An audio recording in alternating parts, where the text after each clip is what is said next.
I see happening in the Catholic Church what I see happening in the Protestant Church, and that is that the evangelicals, the prostitute preachers, those who are preaching the Judas Goat gospel, are listening to priests and pastors who are leading us not out of the desert into the promised land, but from the promised land into the desert to die. I mean, they're supporting war. Yeah, quite literally the Iraqi desert and the deserts of Afghanistan and who knows where else. Our soldiers, like Pat Tillman, thought, well, we should come to the fore, we should stand up and fight. He got over there and found out that this was a phony war and was about to talk. He's killed by, they say, friendly fire, not by the enemy, but maybe by the enemy within, maybe by a contractor. It's widely discussed now that Pat Tillman was killed by so-called friendly fire,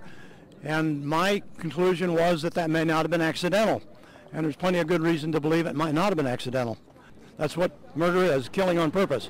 Yeah, I think there's a very, very strong indication that it was more than just an accident of spray fire. The reason we suspect this is that he was very much opposed to the war in Iraq, and had said so to his family, his close allies, and had raised the issue literally hundreds of times with members of his family. Pat Tillman had a very, very successful football career. He gave that up in huge amounts of money, a tremendous fortune, to go to the Middle East and Central Asia because he believed that the attack came from Afghanistan that was against our country on 9/11.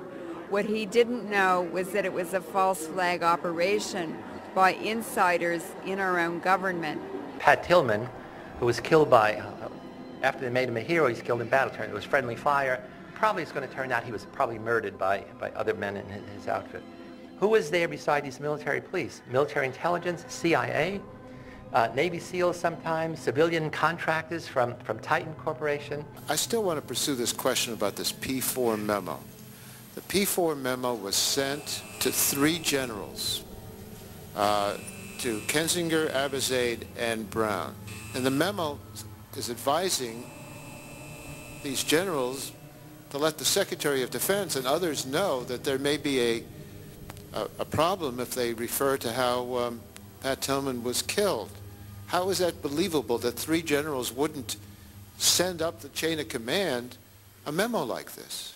The White House is just 2 days from a deadline to clear the record and its own conscience about how this administration used the death of Pat Tillman for propaganda purposes rather than telling the truth about it to his family and us. But in our 4th story tonight, the White House remaining defiant about the Tillman cover-up and its cover-up of the role played by Karl Rove and others in the U.S. attorney firings.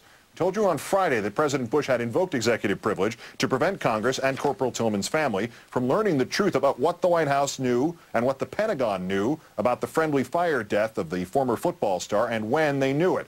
Today, the House Oversight Committee invited 6 current and former Pentagon officials, including former Secretary Rumsfeld, to testify about what they knew at a hearing on the 1st of August.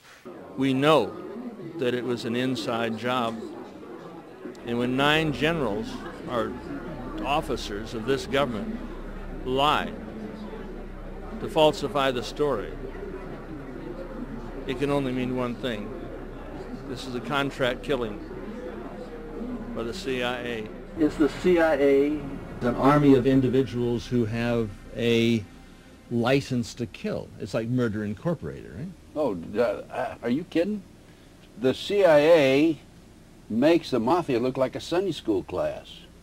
I mean, this is what's the problem with what's actually happening in Afghanistan.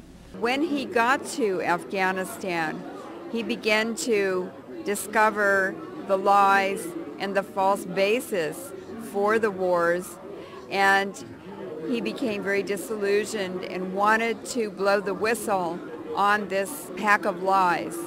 And when the military realized that, they simply assassinated him. They conveniently assassinated him at the time the Abu Ghraib story was all over the front page, and that got it off instantaneously. Could you imagine being a prisoner in this prison? If we could dim the lights. So let's go down that dungeon.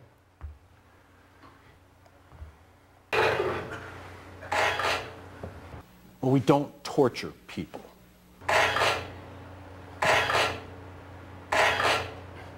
Either with us or against us.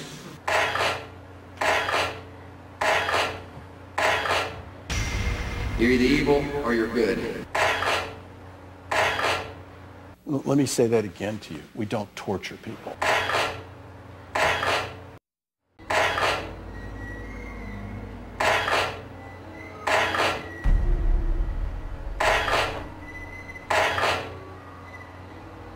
Come on, George. We don't torture people. Khalid Sheikh Mohammed. We don't torture people. Waterboarding. We do not, I don't talk It's about torture. techniques, and we don't torture people. Anybody ever die in the interrogation program? No. You're sure of that? Yeah. Either with us or against us. What you're essentially saying is some people need to be tortured. No, I did not say that. I did not You're say telling that. me that I the did not say enhanced that. interrogation... I did not say that. We do not torture. Listen to me. Well, you call it in the book enhanced interrogation technique. Well, that's what we call it. That's a euphemism. I'm not having a semantic debate with you. I'm telling you what I believe.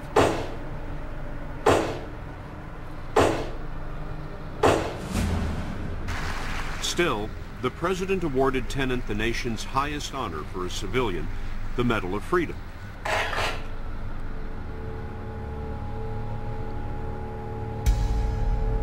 You're either evil or you're good.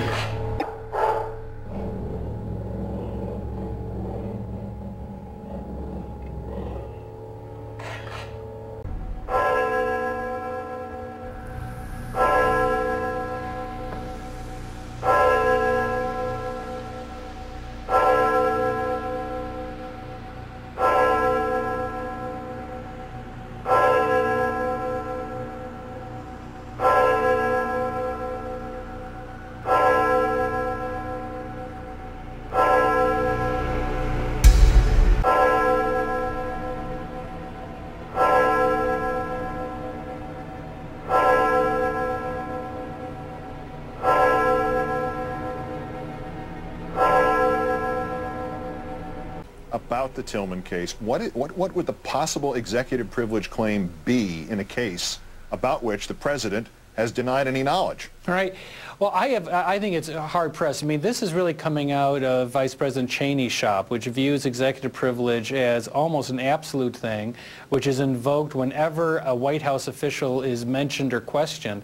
But the important thing for people to understand is that past presidents have issued conditional waivers. They've said, look, we're invoking executive privilege, but we're going to waive it in this circumstance because we think the public has a right to know. I can't imagine a case stronger than the Tillman case. What occurred in Tillman truly shocks the conscience. A dead soldier was basically used as a propaganda ploy to help out the war. The record seems pretty clear on that. Why? Why anyone in the White House would stand on executive privilege instead of giving a conditional waiver? I don't know. It baffles the mind. Pat was fighting and dying. His death was used to help the President of the United States. The White House seems to be invoking executive privilege if anyone is within a 25-mile radius of the building. It's as clever and as elegant as a meat cleaver. It is a rather bad way to go about this. Past presidents have compromised on something like Tillman. I don't think past presidents would have said, let's fight this one out. Like most of the military, their lives are being sacrificed for the establishment of a Hitlerian New World Order. I accuse you, Mr. Bush, of lying this country into war. I accuse you of fabricating in the minds of your own people a false implied link between Saddam Hussein and 9/11. I accuse you of firing the generals who told you that the plans for Iraq were disastrously insufficient. I accuse you of causing in Iraq the needless deaths of 3,586 of our brothers and sons and sisters and daughters and friends and neighbors. I accuse you of subverting the Constitution, not in some misguided but sincerely motivated struggle to combat terrorists, but instead to stifle dissent. I accuse you of fomenting fear among your own people, of creating the very terror you claim to have fought. I accuse you of exploiting that unreasoning fear, the natural fear of your own people who just want to live their lives in peace, as a political tool to slander your critics and libel your opponents. I think almost everything having to do with trying to justify the war and what has happened and the secrecy has had an element of lying to it. This is a deceptive president who skirts around the truth at every opportunity to justify what's unjustifiable. Doesn't the members of the congregation in the Catholic Church get it? Can't they see this? I've puzzled over this, Anthony. I've written to people, I've contacted them or tried to contact them without success.